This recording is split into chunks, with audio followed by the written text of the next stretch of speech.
this is Neha. Please subscribe Chandika World. Hi, this is Neha. Please subscribe Chandika World.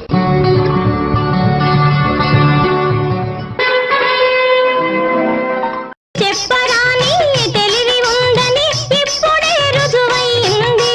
అదే మన ప్రతిభ. రవి బుధ కలయిక గురించి మన ప్రాచీన జ్యోతిష్య పండితుల మధ్య అనేక భిన్నాభిప్రాయాలున్నాయి.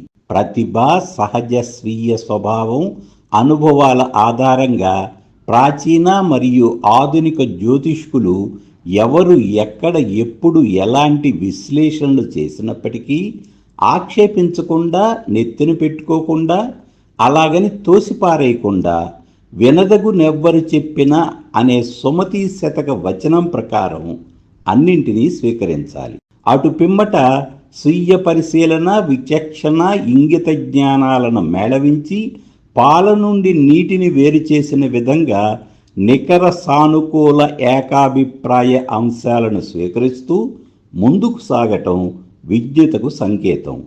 రవి బుధ కలయిక లగ్నాదిగా ఏ భావంలో ఏర్పడినా, మేషాదిగా ఏ రాశిలో ఏర్పడినా, యోగాల సంగతి, అనేక ఇతర ఫలితాల సంగతి అలా ఉంచితే ఈ కలయిక వలన జాతకులకు ఒకంత ప్రకాశించే బుద్ధి ఉంటుందని నికర సారాంశం.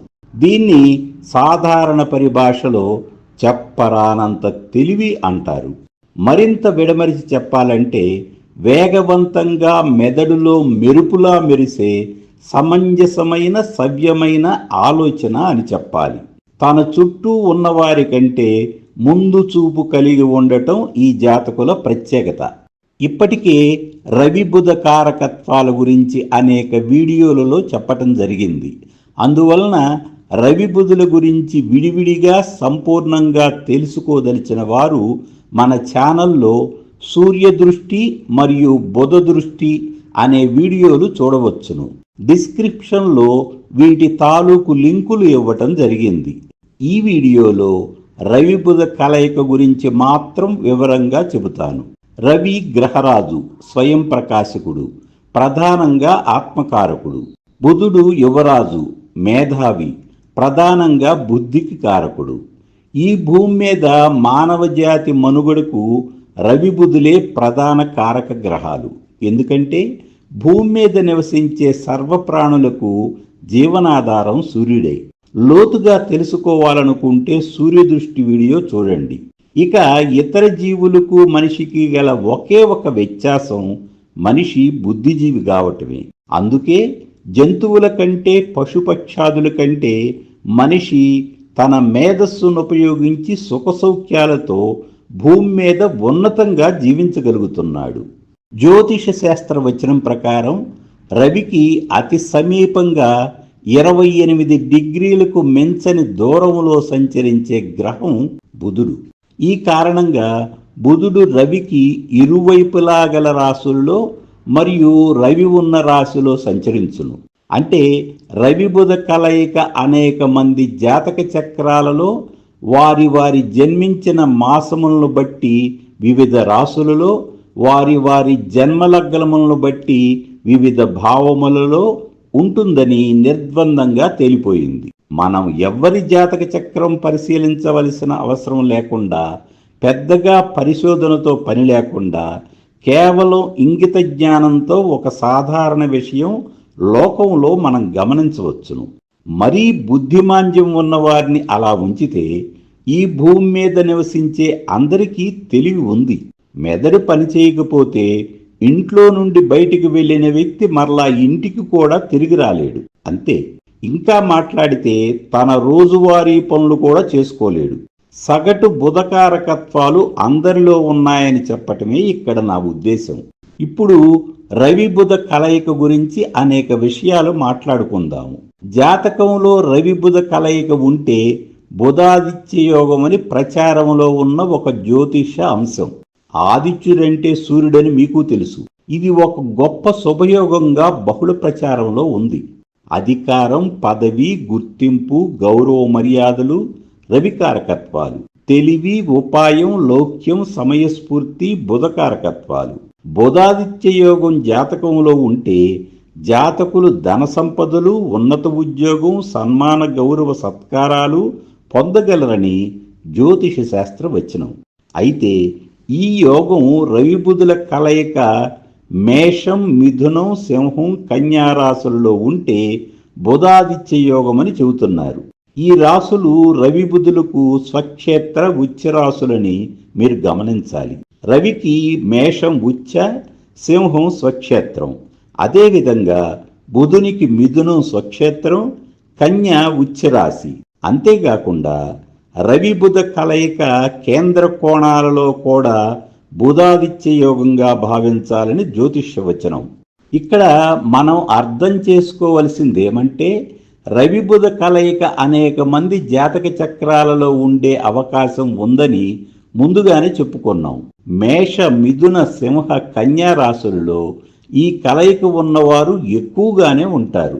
కేంద్ర కోణాలలో రవి బుధ కలయిక ఉన్నవారు కూడా ఎక్కువగా ఉన్నారనేది సత్యం. రవి బుధ కలయిక వివిధ కేంద్రాలలో ఉండి కూడా ఇబ్బందులు అనుభవిస్తున్నామని పలువురు జాతకులు వ్యక్తం చేసిన విషయం ఇక్కడ ప్రస్తావిస్తున్నాను. ఇది ముమ్మాటికి నిజం. ముందుగానే చెప్పినట్లు రవి బుధ కలయిక అనేక జాతకాలలో మనం చూడవచ్చును.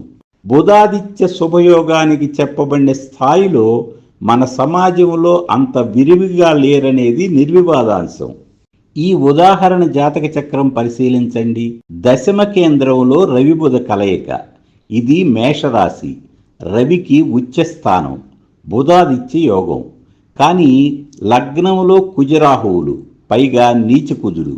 సప్తమములో శనికేతువులు, 2 పాపగ్రహాలు. శని కుజ పరస్పర వీక్షణ. లగ్నాధిపతి మనఃకారకుడైన చంద్రుడు షష్ఠభావంలో. మూలా నక్షత్రం, నక్షత్రాధిపతి కేతువు సప్తమ కేంద్రంలో. ఈ జాతకురాలికి అతి చిన్న వయసులో వైధవ్య యోగం సంక్రమించింది. విద్యాసుగంధం అబ్బలేదు. కనీసం హై స్కూల్ చదువు కూడా లేదు. అన్ని విధాలా నష్టజాతకం. రవి బుధ కలయిక వలన తెలివి, లౌక్యం, తిండికి లోటు లేని సాధారణ జీవితం. కానీ బుధాదిత్య యోగంలో చెప్పబడిన ఉన్నత జీవితం మచ్చుకైనా లేదు. నేనేమంటున్నానంటే, రవి బుధ కలయిక అనేది స్వతంత్ర యోగం కాదని మీరంతా గమనించాలి. ఇతర గ్రహస్థితులు బాగుంటే తదనుగుణంగా జాతకులను ఎలివేట్ చేయటానికి రవి బుధ కలయిక ఉపకరిస్తుంది. ఆ మధ్య నేను ఒక జోక్ చదివాను. 4 నీటి కుళాయిలు పెట్టి పాల వ్యాపారం చేస్తానంటే ఎలారా, కనీసం ఒక గేదైనా ఉండాలని తన మిత్రులతో అంటున్నాడతను. ఇక్కడ కూడా అంతే.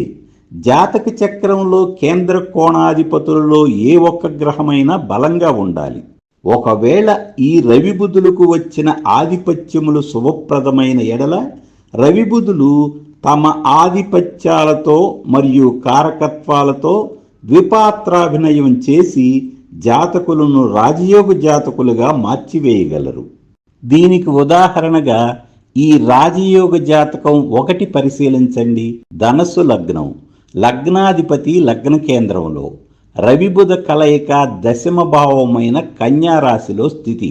ధనస్సు లగ్నానికి రవి భాగ్యాధిపతి, బుధుడు సప్తమ రాజ్యాధిపతి. బుధునికి కన్యా రాశి ఉచ్చరాశి, రవికి మిత్రక్షేత్రం.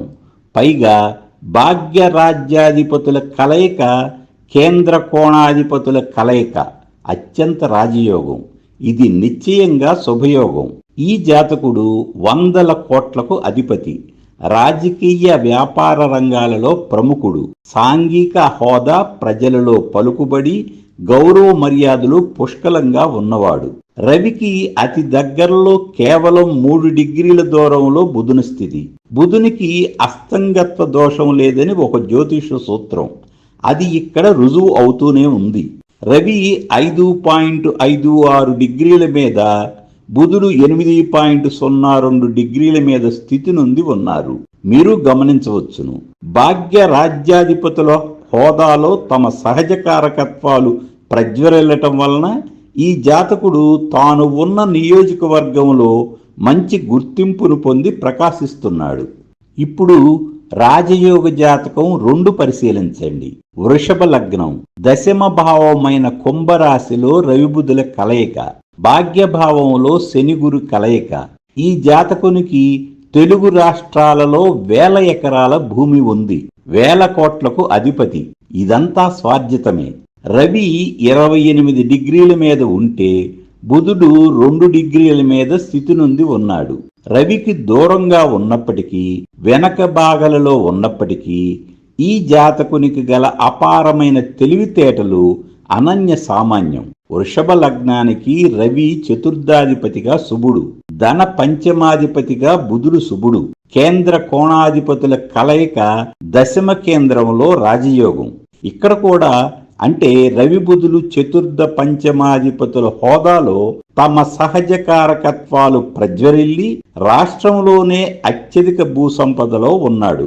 ప్రత్యేకించి ఈ జాతకునికి గల తెలివి చాలా అడ్వాన్స్లో ఉండటం నేను ప్రత్యక్షంగా పరిశీలించాను. జ్యోతిష సూత్రాలు జీవితాలలో స్థూల రూపంలో దర్శనమివ్వటమే ప్రామాణికమని నేను అభిప్రాయపడుతున్నాను. ఇప్పటి వరకు మీరు పరిశీలించిన 3 జాతక చక్రాలను అర్థం చేసుకుంటే నికరంగా రవి బుధ కలయిక గురించి కొన్ని విషయాలు నిర్ధారించవచ్చును.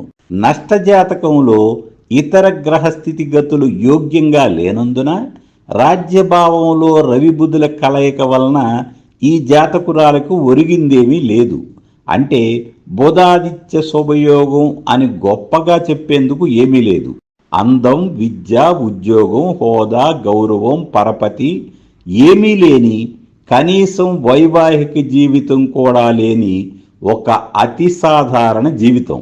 2వ, 3వ రాజయోగ జాతకాలలో రవిబుధులకు వచ్చిన కేంద్ర కోణాధిపత్యముల వలన రవిబుధ కలయిక వలన వనగూడే అపారమైన తెలివితేటలు వారి రాజయోగాన్ని అనేక రెట్లు పెంచాయి.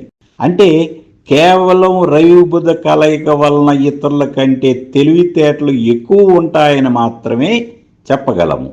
ఇతర గ్రహస్థితిగతులు మరియు రవిబుధులకు వచ్చిన ఆధిపత్యములు ఉన్నతంగా లేకుంటే కేవలం తెలివితేటలు ఉన్నంత మాత్రాన జీవితములో ఏ అద్భుతాలు సాధించలేరని చెప్పాలి.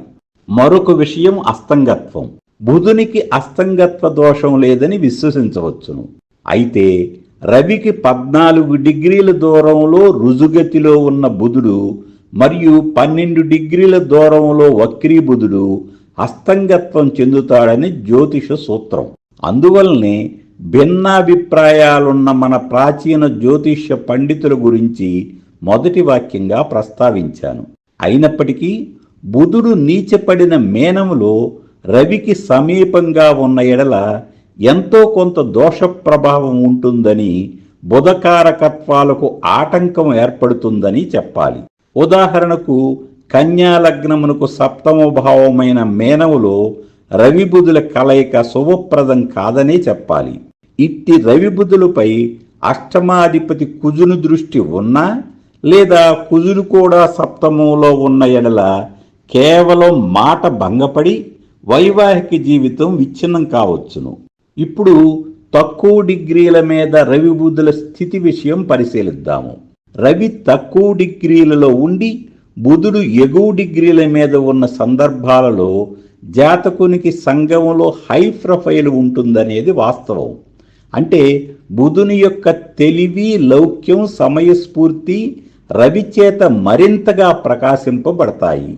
తద్వారా ఎవరితో ఎక్కడ ఎలా అనే ఇంగిత జ్ఞానం బాగా పనిచేస్తుంది. రాజయోగ జాతకం 1 జాతకునికి తన నియోజకవర్గంలో పలుకుబడి, పరపతి ఉన్నాయి. ప్రజలతో సత్సంబంధాలున్నాయి. ఈ జాతకునికి 100 కోట్లు ఉన్న అహం ప్రదర్శించడు. అందరితో బాగుంటాడు. రవి ఎక్కువ డిగ్రీలలో ఉండి బుధుడు తక్కువ డిగ్రీల మీద ఉన్న సందర్భాలలో జాతకులు గుంబనంగా, గోప్యంగా ఉంటారని చెప్పాలి. వీరు లో ప్రొఫైల్లో ఉంటారు. రాజయోగం జాతకం 2 జాతకునికి అహం పీకల లోతుల్లో ఉంటుంది. పైకి చెప్పలేడు. 1000 కోట్లు ఉన్న అతని ఆఫీసు ఉద్యోగులకు తప్ప సంఘంలో పెద్దగా గుర్తింపు లేదు. రవి బుధ కలయిక ఉంటే ఎవరు ఎగువ డిగ్రీల మీద ఎవరు దిగువ డిగ్రీల మీద అనే మీమాంసతో సంబంధం లేకుండా వీరంతా తెలివిగలవారనే చెప్పాలి. మరీ ముఖ్యంగా నష్టజాతకులతో సహా వీరందరి బుద్ధి బాగానే ప్రకాశిస్తుందని నిర్ద్వందంగా చెప్పాలి. రవి బుధ కలయిక వలన ఉత్పన్నమయ్యే మరికొన్ని విశేషాలు పరిశీలిద్దాము. రవి ఆత్మకారకుడు, బుధుడు మేధావి. ఈ విషయం గుర్తుపెట్టుకోవాలి. ఈ కారణంగా వీరిలో ఆత్మ పరిశీలన ఖచ్చితంగా ఉంటుంది. అయితే గురువు శుభుడై ఉండి గురుదృష్టి ఈ రవి బుధుల మీద ఉన్న ఎడల ఈ ఆత్మ పరిశీలన వలన ఈ జాతకులు ప్రయోజనం పొందగలరు. రవి బుధ కలయిక కారణంగా జీన్స్ వలన కొన్ని గుణదోషాలు సంక్రమించే అవకాశం ఉంది. రవి బుధ కలయికలో బుధకారకత్వాలు అన్నీ రాణిస్తాయి. ముఖ్యంగా ఇతరులను బాగా ఉపయోగించుకోగలరు, ఇతరులకు కొంతమేర ఉపయోగపడగలరు. ఆధిపత్య శుభులైన రవిబుధులతో ఆధిపత్య శుభులైన గురువు కలిసి కేంద్ర కోణాలలో కలిసి ఉంటే అత్యంత శ్రేష్టమైన రాజయోగం. రవి బుధులు రజోగుణం గల గ్రహాలు. రవి క్షత్రియుడు, బుధుడు వైశ్యుడు. రవి అగ్నితత్వం, బుధుడు భూతత్వం. ఇవి రాసుల తత్వాలు కాదు, గ్రహతత్వాలని గమనించ ప్రార్థన. ఈ కారణంగా రవిలో గల నాయకత్వ లక్షణాలు బుధునిలో గల సంయమనం తోడవటం వలన మంచి పరిపాలకులుగా రాణించి ప్రఖ్యాతి వహించగలరు. అంటే రాజయోగ జాతకులకు రవి బుధ కలయిక అదనపు తోడ్పాటునిస్తుంది. రవి బుధ కలయిక గురించి ప్రాచీన జ్యోతిష్య పండితులు ఇంకా అనేక విషయాలు చెప్పారు. రవి బుధ కలయిక అష్టమ భావంలో అత్యంత యోగప్రదమని, ఇది కాళిదాసు ధ్రువపరిచినట్లుగా క్రీస్తు శేషులు వడ్డాది వీర్రాజు సిద్ధాంతి గారు తన జాతక ఫల నారాయణీయంలో ప్రస్తావించారు. యుగపురుషుడు శ్రీ నందమూరి తారక రామారావు గారి జాతకంలో రవి బుధ కలయిక అష్టమ భావంలోనే ఉంది, గమనించగలరు. ఇలాంటివన్నీ ఇక్కడ ఏకరువు పెడితే వీడియో నిడివి పెరుగుతుంది. కావున ఇంతటితో ముగిస్తున్నాను. మీ అందరికీ శుభాకాంక్షలు తెలియజేస్తూ సెలవు తీసుకుంటున్నాను.